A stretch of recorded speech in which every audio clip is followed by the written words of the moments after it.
تو امروز یاری نه پیدا نمودی،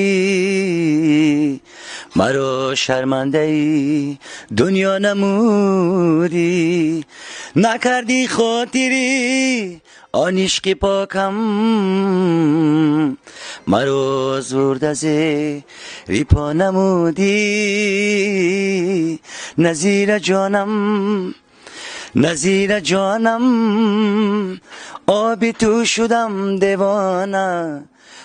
بیا بس که بهانه سرجیو.